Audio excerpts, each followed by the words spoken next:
আসসালামু আলাইকুম। আশা করি সকলেই ভালো আছেন। আলহামদুলিল্লাহ আমি ভালো আছি।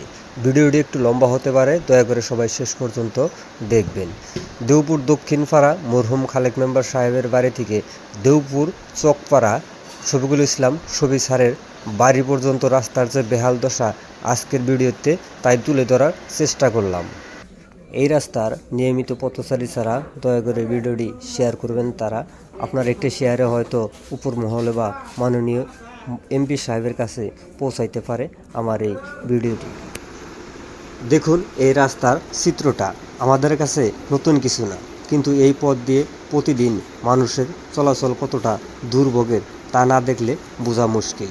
একসময় হয়তো এই রাস্তাটি ছিল চলাচলের জন্য বেশ সুন্দর, কিন্তু সময়ের সঙ্গে সঙ্গে রাস্তার ইটগুলো উঠে গেছে, কোথাও কোথাও গর্ত, আবার কোথাও মাটিও কাদায় একাকার হয়ে গেছে পুরা পথ।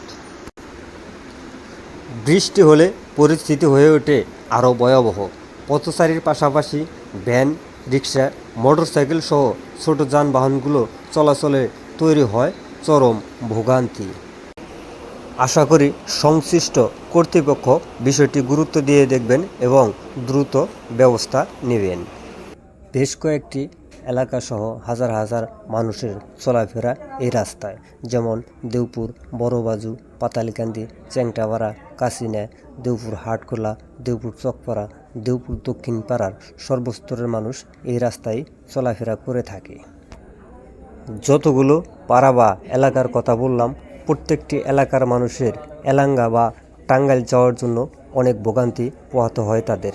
একদিকে ভাড়া বেশি দিয়ে অন্য রাস্তায় যেতে হয়, অন্যদিকে সময়ও বেশি লাগে।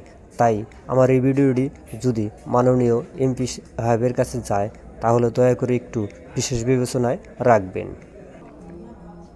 মাননীয় এমপি সাহেব, আমরা চাই বাংলাদেশ সরকারের মাধ্যমে আপনার দ্বারা এই কাজটি হয়ে যাক।